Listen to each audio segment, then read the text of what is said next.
Bien, seguimos reflexionando sobre este tema, no nos quedamos solamente con lo anecdótico de cuando ocurre algo malo, sino que intentamos reflexionar precisamente sobre por qué pasan estas cosas. Y hemos convocado desde la producción, concretamente a alguien que tiene mucha experiencia en el trabajo con los jóvenes, es el juez penal de niños y adolescentes, el doctor Pablo Barbiroto. Gracias, Pablo, por estar acá. Gracias a ustedes, Sonia, por la invitación y saludo a toda la teleaudiencia. Bueno, estábamos reflexionando justamente sobre qué tema complejo, cuántas aristas tiene, ¿no? Y esta violencia, ¿de dónde surge? Sí, es un tema sumamente complejo y yo me interpelaba y preguntaba también cuando sucedió este hecho, que viene toda a colación esta discusión y bienvenido sea para repensarnos nuestras prácticas y también pensar los modelos de sociedad, lo que nos interpeló de este caso y por qué tuvo tanta difusión.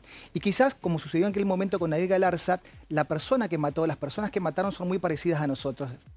O salen del estereotipo de aquel pibe chorro, de los pibes villeros que se matan día a día también en las villas y no tienen la misma trascendencia. Y esto nos interpela porque nos pone en ese lugar que pueden ser nuestros hijos, pueden ser nuestros sobrinos, pueden ser nuestros conocidos, porque estamos hablando, como se denominaría, de pibes bien, ¿no? Que tienen padres que teóricamente los contienen, que le dan una educación, un deporte, y quizás por eso nos interpela tanto. Que tienen oportunidades que otros tienen no oportunidades. tienen. Quizás si hubiese sido en el ámbito de una villa, no nos habría generado la misma interpelación que nos generó. ¿Por qué digo esto? Porque un estudio reciente del Ministerio de Salud de la Nación, que se publicó el año pasado, estableció que en el 2018 hubo 600 muertes de jóvenes entre 16, 15 y 16 años a 29 años en enfrentamientos, peleas, agresiones y riñas. 600, ¿no? Y nos interpela este caso particularmente, que bienvenido sea para pensar. ¿Será que nos interpela porque precisamente esos jóvenes que tuvieron más oportunidades, creemos, que otros, tal vez a veces uno le adjudica que tienen más responsabilidades también? Nos interpela principalmente por eso, pero hay otra reflexión,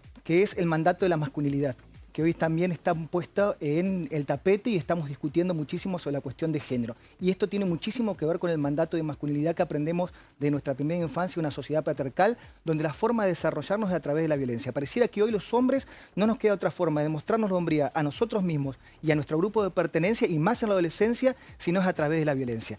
Este es el eje que me parece que tenemos que abordar. ¿Y por qué suceden estas situaciones? Porque si dejamos la cuestión únicamente en el eje del exceso de las drogas, del exceso del alcohol, minimizamos el problema. Por supuesto. Porque este tiene otro problema de raíz que va a seguir siéndose hasta que no desaprendamos, no desconstruyamos esta forma de aprender que tenemos, producto de una sociedad patriarcal de siglos y siglos que nos viene manejando de esta forma, que nos aleja cada vez más a los hombres de lo femenino, de lo homosexual, y nos hace homofóbicos en muchas veces en algunas cuestiones, para alejarnos cada vez de eso femenino y vamos más a lo masculino. ¿Cuál es la forma de lo masculino o cómo está representado en esta sociedad patriarcal? La violencia, la cuestión de la habilidad, de ser el más fuerte. ¿Qué pensás de, porque yo he escuchado en estos días, hasta propios compañeros míos o amigos míos de mi edad que dicen, bueno, esto siempre pasó, pero antes la pelea era entre uno y uno, había códigos, ahora es entre 10 contra 1 indefenso, no hay códigos.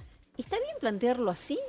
Yo voy a otra raíz, es decir, me parece que vamos ahí a la masculinidad. Los códigos se perdieron hace mucho tiempo y lo hemos hablado en otras oportunidades, y un tema mucho más amplio de cómo se produce de la venta de drogas en los barrios y cómo se va, pero tiene que ver, me parece, hasta esa misma violencia que hablamos en los barrios, tiene que ver con esta cuestión de masculinidad. Porque hay más hombres que cometen delitos que las mujeres y delitos violentos.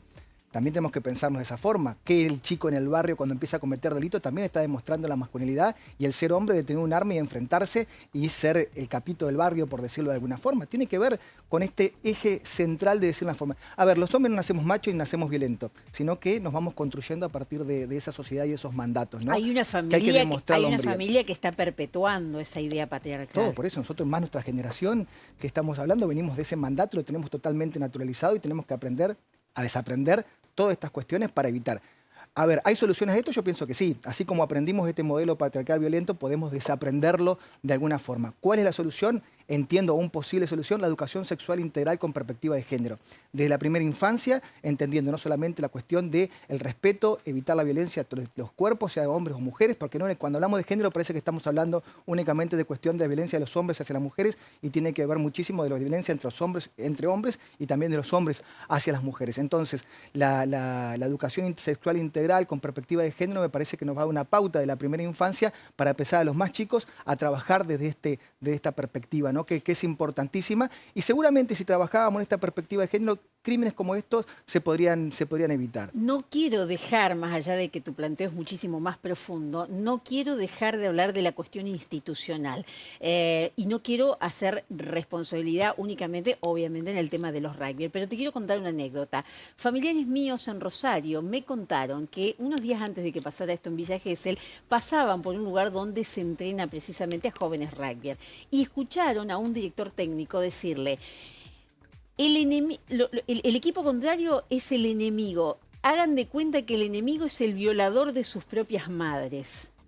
Digo, hablemos también de la responsabilidad institucional, por ejemplo, de algunos clubes o de algunas personas que tienen que velar por la formación de jóvenes. Sí, ocurren, yo no quiero tampoco demonizar un deporte por sí solo, pero hay prácticas que tienen que ver en esta situación, ¿no?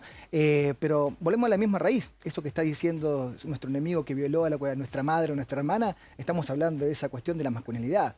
La iniciación en el rugby generalmente cuando uno ingresa, yo juego al rugby, no genera ninguna cuestión, yo no quiero demonizar al rugby, ¿no? Pero tiene que ver con muchas de estas prácticas que se dan, que tienen que ver con la agresión o con la violencia. Y ocurre también en muchos deportes, pero a mí no me gustaría demonizar un deporte en particular, sino me parece que va por eso, va desde esa perspectiva que entiendo que son mandatos que tenemos marcados y el hombre hoy en día me parece que tiene que mostrarse hacia otros hombres y comprobar y demostrar su hombría y lo hace en esta forma. Y más en la adolescencia cuando se está formando la subjetividad y la personalidad y esta cuestión de que ocurre en grupo no es menor, porque seguramente estos chicos por sí solos no lo hubiesen cometido este tipo de hechos, como decía, esta cuestión de códigos, sino que esto se dio en una cuestión como le llaman manada, ¿no? Con el concurso de más personas que por pertenecer, algunos no hicieron nada, pero no impidieron que el hecho que ocurra y los otros participaron. Pero en esta cuestión de demostrar constantemente esta cuestión o este mandato de masculinidad que tenemos aprendido. ¿Te sorprende cuando pasan este tipo de situaciones y, por ejemplo, a modo de repercusión, he visto mucho en las redes sociales y he quedado también bastante azorada, cómo mucha gente, varones y mujeres que perpetúan esa idea también, hablan de ya van a estar en la cárcel y van a saber lo que es un abuso sexual y están esperando que en la cárcel ocurra otro tipo de violencia? Nos convertimos en aquello que queremos evitar, es decir, falta de empatía, un montón de cuestiones que tienen que ver que criticamos y nos azoramos ante estos hechos y los repudiamos como todos, pero del otro punto de vista, si pudiéramos hacer lo mismo que le pase a ellos, quizás estaríamos conforme como una especie de pena divina de alguna forma. Es decir, yo también, una venganza, como más una que como una venganza, justicia, y también ¿no? una aclaración también, porque lo escuché en muchísimos medios de comunicación nacionales. Hablan de la pena perpetua, que van a tener pena perpetua todas las personas que participaban en esto. Y muchos decían que van a tener la posibilidad de salir a los 35 años de prisión. Esto no es así.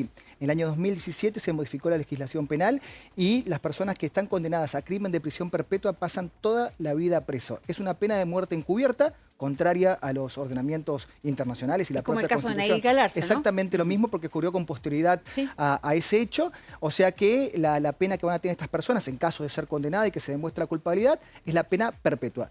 Y, a ver, entiendo y que quede claro siempre, entendiendo el dolor de las víctimas y sus familiares. Por supuesto, son hechos gravísimos y merecen pena. Pero también la pena tiene que tener una finalidad, y esta finalidad que establece la Constitución, no solamente para castigo o retributiva, sino que tenga la posibilidad de reinsertarse a la sociedad. Difícilmente alguien que está preso de por vida va a poder reinsertarse y seguramente su comportamiento dentro de la cárcel no va a ser el mejor porque no tiene ninguna posibilidad o no va a realizar ningún tipo de taller, curso o personalización para poder salir posteriormente y cumplir un rol activo en la sociedad y un rol digno en la sociedad. Por eso me parece que también hay que tener en cuenta de esto, esta situación con respecto a la pena que va a incurrir, también interpelarnos sobre estas nuevas legislaciones que tenemos cada vez más represivas. Pablo, ¿cómo empezamos a cambiar estas conductas, por ejemplo, en la familia? Es lo que te decía, más que la familia es importante, pero también la formación de género y la perspectiva de género en la justicia, en el periodismo, en la policía, en las instituciones deportivas. ¿En el trabajo? En el trabajo, en todos los ámbitos es fundamental. Bienvenido sea la ley Micaela que establece esta perspectiva de género en todos los ámbitos, las formaciones dentro del ámbito del Estado, pero la universidad cumple un papel fundamental. También de la justicia estamos trabajando también en incluir esta perspectiva de género. Son pasos pequeños que se empiezan a dar. Esto no va a ser un cambio que se va a dar de noche a la mañana. Vuelvo a repetir, para mí es fundamental la educación sexual integral con perspectiva de género, no solamente para estos casos, sino para evitar el abuso sexual infantil, la importancia que tiene esto de que un niño y una niña conozca su cuerpo para evitar los abusos y, por supuesto, también todo lo que tiene que ver con las violencias y el respeto hacia el otro. Esto es la educación sexual integral y no lo que muchas veces se confunde en que tiene que ver con prácticas sexuales explícitas, que es lo que se le va a enseñar a los niños, que no tiene nada que ver con eso. Es una nueva formación, una nueva perspectiva que va a ser necesaria si queremos cambiar esto. Se están dando pasos, bienvenido sea. Estos hechos lamentables por lo menos sirven para repensarnos y ver qué tipo de sociedad tenemos, qué queremos y hacia dónde debemos apuntar. Vuelvo a decir, así como aprendimos esto por cientos y cientos de años, es hora también que empecemos a desaprenderlo. Y yo pienso que es posible. Bueno, ojalá no nos quedemos en esto cuando pasa la tragedia, ¿no? Exactamente. Nada más. Pablo Barbiroto, bueno, juez penal entre niños y adolescentes. Muchísimas gracias, Gracias a ustedes por la invitación. por haber venido acá. Seguimos.